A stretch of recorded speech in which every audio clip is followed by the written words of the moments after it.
Every time Danny Green has a bad shooting night, Danny Green left wide open. the internet turns into Chris Tucker. What? What kind of is that? Literally search Danny Green on Twitter and cover your eyes. Good morning, Twitter, and f you, Danny Green. Can the Lakers release Danny Green at this point of the season? They don't like you. I don't like you. Guys, I get why people are upset. I mean, he's gone 1 for 12 from downtown the last 2 games, but people need to stop hating on Danny Green.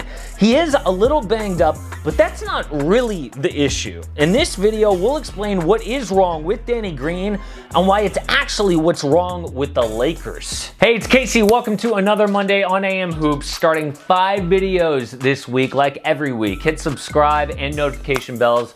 In the playoffs, in the offseason, whatever, we're actually about to drop a lot of offseason videos coming up. Tomorrow, in fact, we've got one. But today we're talking about Danny Green. Comment down below, what do you think about what I'm saying is the Lakers' actual issue as it relates to Danny Green and the rest of the roster? Hit me up on Twitter too, at Casey Kiernan, or on IG at AM Hoops.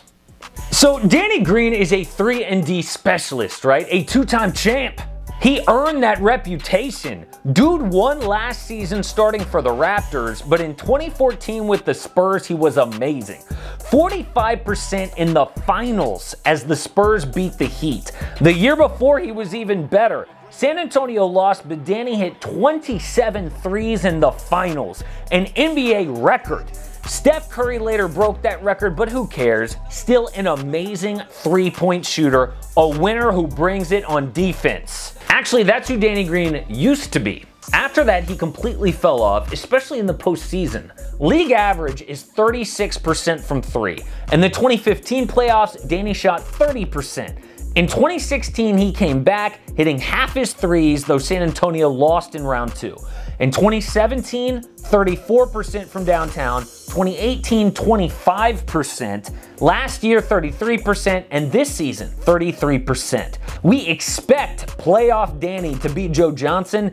In reality, he's Joakim Noah.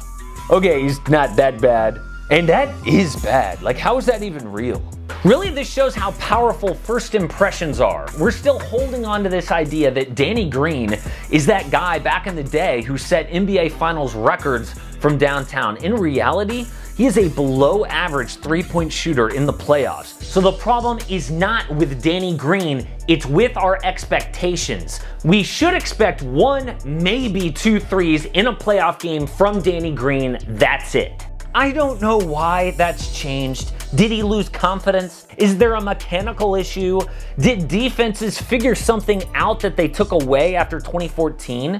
I don't know, but it doesn't matter at this point. The reality is, if Danny Green is on your team, it is frustrating. Just ask Spurs fans. We need to change our mindset. He's not on the floor for offense. Forget that. He's on the floor for defense and to space the floor because opponents have to at least respect his shooting. If he makes 2 or more threes, it's a bonus. So the solution, Laker fans, is to not think of Danny Green as a 3-point shooter. It's literally a headline if he has a huge offensive game, not the norm. And while we're at it, please also lower your expectations of Kyle Kuzma. People expect him to be Kyle Korver with all the crap Kuz takes. There's a petition online to not give Kuzma a ring if the Lakers win the finals. It has 10,000 signatures. All 10,000 of those people need to realize the Lakers have a below average offense outside of LeBron and Anthony Davis. There is no third best Laker, so stop looking. I know Rajon Rondo has hit 42% from downtown. That's not dependable going forward. The truth is, outside of AD and LeBron James, this roster is below average. They can't win if those guys have a bad game against a good team, and that's what we saw in Game 3. It's kind of like Giannis's problem on the Bucks. If the defense takes Giannis out of the game, the rest of the team can't beat him. If Danny, Kuzma, and KCP are shooting instead of Anthony Davis, it is a win for the other team. I mean, the Heat beat the Lakers in Game 3 without 2 of their best players. I know Jimmy Butler literally channeled his inner Michael Jordan, but LeBron James had his worst game of the playoffs, and AD was worse than that. I think a huge reason the Lakers are even in the finals is because of the bubble. and next season, reality will set in. I know they've rolled through the playoffs, but I do not expect the Lakers to be in this position next year, in the finals. To me, it's obvious, but I've seen all sorts of experts everywhere saying the Lakers are favorites next season. What? Next season, the Clippers, Warriors, Nets, and Bucks will all be healthy and retooled. I want to see what the Celtics, the Nuggets, the Mavericks, and the Sixers bring too. In fact, I think the Clippers were really hurt by the bubble. Montrezl Harrell and Lou Williams were not themselves for various reasons. The Bucks also. If home court advantage was a factor, they probably would not have lost those first 2 games to the Heat. Next year, I think the Lakers' lack of depth will bite them. The NBA salary cap allows you to have 2 big money guys in depth or 3 big money guys and no depth. For example, the Nets have Kevin Durant and Kyrie Irving, plus Karis LeVert, Spencer Dinwiddie, Joe Harris, and others. Every one of those guys is better than the 3rd best Laker. The Clippers have Kawhi Leonard and Paul George, plus Lou Williams, Montrezl Harrell. Harrell is a free agent now, but the point is the Lakers' offense is horrible beyond their big 2. And I don't blame them. Actually, it's Kawhi Leonard's fault. He waited to make his free agency decision, so the Lakers held a max cap space for him while the best players signed elsewhere. By the time Kawhi chose the Clippers, the Lakers had to sign whoever was left. Those experts love the Lakers, by the way, because next year they'll probably bring back 11 players from this team. They look at that as continuity. Everyone knows the system. A good thing.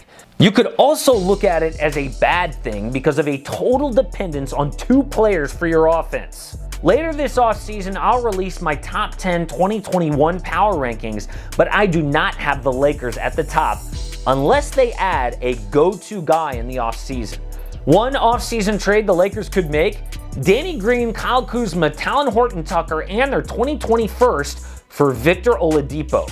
Vic has already hinted he doesn't want to be a Pacer going forward, and Indy probably won't offer the max. Losing those pieces for a 1-year Oladipo rental hurts, but 2 rings in the LeBron James era is worth it. The Lakers don't have depth anyway, so going the 3-star route is exactly what this trade does. Another trade they could make is Danny Green, Kyle Kuzma, Quinn Cook, and that same 2020 first-round pick for Drew Holiday. This is about the same trade package for a lesser player because Drew has 2 years left on his deal plus a player option. This reunites Drew Holiday with Anthony Davis, so there's some built-in chemistry, and LeBron can stay at point guard with Drew at the 2. The bottom line here is stop complaining about Danny Green's offense. No one brings offense to this team outside of LeBron James and Anthony Davis consistently. I do think it'll be enough to win a 17th title for the Lakers, but they have a lot of work to do this offseason. Support AM Hoops and click subscribe. Don't miss a daily NBA video.